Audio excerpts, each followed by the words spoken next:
ஒரு முக்கியமான சோகமான ஒரு நிகழ்வை உங்கள்கிட்ட சொல்லலாம் அப்படின்னு சொல்லிட்டு தான் இந்த வீடியோ எடுக்க வந்தேன்.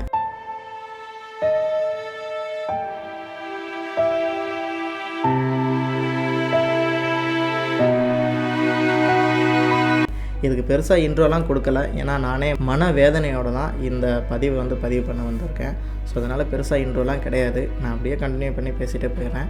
ஸோ அதுக்கு முன்னால் ஒரே ஒரு தகவல் என்னென்னா, இந்து அறநிலைத்துறை இருக்காங்க இல்லையா, இந்த அறநிலைத்துறையோட கட்டுப்பாட்டில் ஏகப்பட்ட கோவில்கள் பாதுகாக்கப்பட்டு வருது, உங்கள் எல்லாருக்குமே தெரியும்.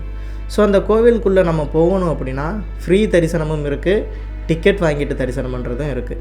ஸோ இப்போ ஃப்ரீ தரிசனம் அப்படின்னா நம்ம நின்று கிட்டத்தட்ட ஒரு 4 மணி நேரம் 5 மணி நேரம் வெயிட் பண்ணி நம்ம சாமியை பார்க்குற மாதிரி இருக்கும். அதுபோக ஒரு சில பேர் என்ன பண்ணுவாங்க, அந்த ஃப்ரீ தரிசனத்துக்குள்ளே போயிடுவாங்க. ஒரு சில பேர் அவங்களுடைய சூழ்நிலையாக இருக்கலாம், காரணம் தூர தொலைவில் இருந்து வந்திருக்கலாம், வேகமாக வீட்டுக்கு போகணும்னு சொல்லலாம். ஸோ அது மட்டும் கிடையாது, ஏதோ ஒரு அவசர காலனால் அவங்க வேகமாக போகிறதுக்காக டிக்கெட்டு வாங்கிட்டு தரிசனம் பண்ணிவிட்டு வீட்டுக்கு போவாங்க. ஸோ இதில் எந்த ஒரு குறையுமே நான் சொல்ல வரல. அங்கே மட்டும்தான் டிக்கெட்டா அப்படின்னு கேட்டால் கண்டிப்பாக கிடையாது. அந்த கோவிலில் ஏதாச்சும் தீர்த்தம் இருந்ததுன்னு வச்சுக்கோங்களேன், அந்த தீர்த்தத்தை போய் பார்க்குறதுக்கு நம்மள்கிட்ட கண்டிப்பாக டிக்கெட் வாங்கிடுவாங்க. அது மட்டும் கிடையாது, அந்த தீர்த்தத்தை நம்ம வீட்டுக்கு எடுத்துகிட்டு போகணுன்னாலும் அதையும் பாட்டில் போட்டு நம்ம கையில் கொடுத்துருவாங்க பணம் வாங்கிட்டு. இதெல்லாம் ஒரு தவறா அப்படின்னு கேட்டால் என்னை பொறுத்தளவுக்கு தவறு இல்லை. ஏன்னா ஒரு கோவிலை பராமரிப்பு பணி பண்ணுறதுக்கு, அந்த பராமரிக்கிறவங்களுக்கு சம்பளம் கொடுக்கறதுக்கு இதெல்லாம் கோவிலிருந்து தான் எடுத்து கொடுக்க முடியும். மக்கள் மத்தியிலேயே வரியை போட்டு அரசாங்கத்தினால அவங்களுக்கு சம்பளம் கொடுக்க முடியாது.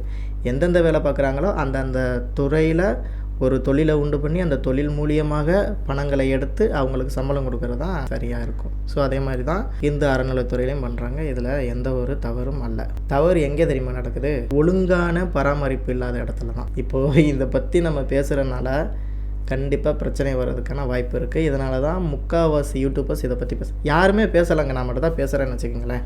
செய்தியில் போட்டிருக்காங்க, அதை பார்த்துட்டு தான் இந்த பதிவு நான் வைக்கிறேன். குன்றக்குடி முருகன் கோவில் தெரிஞ்சிருக்கும் எதை பற்றி பேச வரேன் அப்படின்னு. இப்போ இந்த குன்றக்குடி முருகன் கோவில் எங்கே இருக்குன்னு ஏகப்பட்ட பேருக்கு தெரிஞ்சிருக்கும், தெரியாத ஒரு சில பேருக்கு. சிவகங்கை மாவட்டத்தில் இருக்குது. முடிஞ்சால் நான் ஒரு லொக்கேஷன் எங்கே இருக்குது அப்படின்னு சொல்லிட்டு இதில் பின் பண்ணி வைக்கிறேன், போய் பாருங்கள். ஒரு சிறப்பான நல்ல கோவில். சரி, அந்த கோவிலுக்கு என்னப்பா அப்படின்னு கேட்டிங்கன்னா, அங்கே யானை வளர்க்கப்பட்டது, அந்த யானை தீயால் கருகி இறந்து விட்டது. கேட்கும் போது உண்மையிலுமே நானே அந்த செய்தி பார்க்கும்போது அழுதுட்டேன். அது தாங்க முடியாமல் இருந்துட்டு தான் மன கஷ்டத்தில் தான் நான் அந்த வீடியோ போட வந்திருக்கேன். யானை எப்படி இறந்தது அப்படின்னு சொல்லிட்டு அவங்க என்ன சொல்கிறாங்கன்னா, அதாவது செய்தியில் நான் பார்த்த விஷயம் என்ன அப்படின்னா, யானை ஒரு கொட்டகையில் கட்டப்பட்டிருக்கு, அது தகர சீட்டு போட்ட கொட்டகை. அந்த கொட்டகை வழியாக கரண்ட் போயிருக்கு, அதில் ஒயர் போயிருக்கு. அந்த வயர் கருகி தீப்பற்றி அந்த கொட்டகை எரியும் பொழுது அந்த யானையும் தீயால் கருகி இறந்து போனது. இதை கேட்கும்போது உண்மையிலுமே எப்படி இருக்குது, நம்ம வாயுள்ள மனுஷன் நம்மளே தீயில இருந்து கருகணும் அப்படின்னா எந்த அளவு கத்துவோம். அப்போ யானை ஒன்றுமே தெரியாத அந்த யானை தீயில கருகி, சங்கிலியால் தான் அந்த யானையை கட்டி போட்டிருக்காங்க, அதுலேருந்து எடுக்க முயற்சி பண்ணி தீ அது மேலே படும் பொழுது ரொம்ப பிளிரி கத்தி கஷ்டப்பட்டு துடிதுடிச்சு இறந்து போச்சு. அதோட கடைசி நிமிடங்கள்னு சொல்லிட்டு ஒரு வீடியோ வந்துச்சு, அது வேணால் நான் லிங்க் பண்ணுறேன்.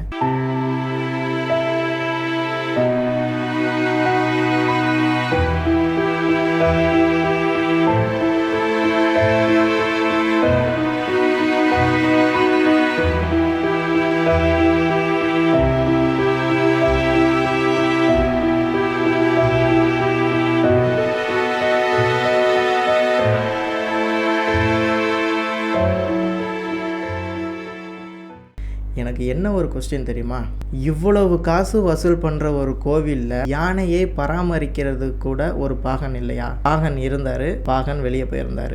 ஸோ அவருக்கும் பசிக்கும் இல்லையா, அவருக்கும் உறக்கம் வரும் இல்லையா, ஸோ அவரும் வெளியே போகணும் இல்லையா, போயிட்டாரு. இன்னொரு கேள்வி, நம்மளாச்சும் எந்த ஒரு விஷயம் நடந்தாலும் அதை சமாளிக்கக்கூடிய திறமைகள் நம்மகிட்ட இருக்குது. ஸோ நம்ம தான் அதுக்கு பாதுகாப்பாக இருக்கணும். யானை பாகன் வெளியே போகிறார் அப்படின்னா இன்னொருவர் அந்த யானையை பாதுகாக்கிறதுக்கு கண்டிப்பாக கூடயே இருந்திருக்கணும் இல்லையா?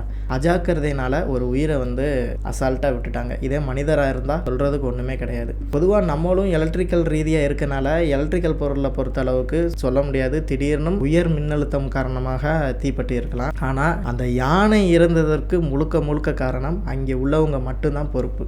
ஸோ இதுக்கு என்னத்தை சொல்லி சரி கட்ட போகிறாங்க அப்படிங்கிற விஷயம் கண்டிப்பாக எனக்கு தெரியலை. மனவேதனையோடு தான் இந்த வீடியோ போடுறேன். இனிமேலாவது எந்த ஒரு உயிருக்கும் ஆபத்து இல்லாதபடி, அதுவும் மிருகங்களுக்கு ஆபத்து இல்லாதபடி பார்த்துக்கிட்டாங்க அப்படின்னா ரொம்ப சிறப்பாக இருக்கும். இன்னும் ஒரே ஒரு விஷயத்தை மட்டும் இந்த வீடியோவில் நான் சொல்லிடுறேன். ரொம்ப நாள் இது தனிப்பட்ட முறையில் நான் பேசலாம்னு நினச்சேன், பொதுவாக ஒரு கோவில்களுக்கு ஏகப்பட்ட விலங்குகள் வந்து தானம் கொடுப்பாங்க. குறிப்பாக பார்த்தோம் அப்படின்னா அந்த பசுமாடுகள் வந்து தானம் கொடுப்பாங்க. இந்த பசுமாடுகள் முழுக்க முழுக்க கோவிலை சுற்றி மட்டும் கிடையாது, அங்கங்கே தெருக்கள் ஃபுல்லாக அப்படியே உலாவிக்கிட்டு இருக்கு. எனக்கு இன்னும் ஒரே ஒரு கேள்வி, கோயிலுக்கு பாத்தியப்பட்ட ஏகப்பட்ட ஏக்கர் கணக்கில் இடங்கள் இருக்கும். அந்த இடங்களில் இந்த மாடுகளை ஃபுல்லாக கொண்டு போய் வச்சு அதற்கு ஒரு காவல்காரர் போட்டு அந்த மாடுகள்லேருந்து எடுக்கக்கூடிய பால், அதுக்கப்புறம் அதிலேருந்து என்னென்னலாம் பண்ணலாமோ அதெல்லாம் எடுத்து கோவிலுக்கு பயன்படுத்தினது போக விற்பனை பண்ணுனா ஊர்லேயே ஒருத்தருக்கு வேலை கொடுப்பதற்கான வாய்ப்பும் இருக்குது, விலங்கினங்களை பாதுகாப்பதற்கான ஒரு வழியும் பிறந்த மாதிரி இருக்கும். இதை கூட ஏன் அரசாங்கம் யோசித்து பண்ண மாட்டுறாங்க அப்படிங்கிறது எனக்கு இது நெடுநாளான ஒரு கேள்வியாகவே இருக்குது. ஸோ இது என்னோட கோரிக்கையாக ஒன்று முன்வைக்கிறேன். பொதுவாக இந்த ராமேஸ்வரம், நான் ராமேஸ்வரம் தான், இந்த ராமேஸ்வரம் சரி மற்ற இடங்களுக்கு நான் பயணம் பண்ணியிருக்கேன், அதிகமாக நான் பயணம் பண்ணியிருக்கேன். அங்கெல்லாம் போகும்போது கோவில் மாடுகள் அதிகமாக ரோட்டு வெளியே சுற்றிட்டு தெரியுது.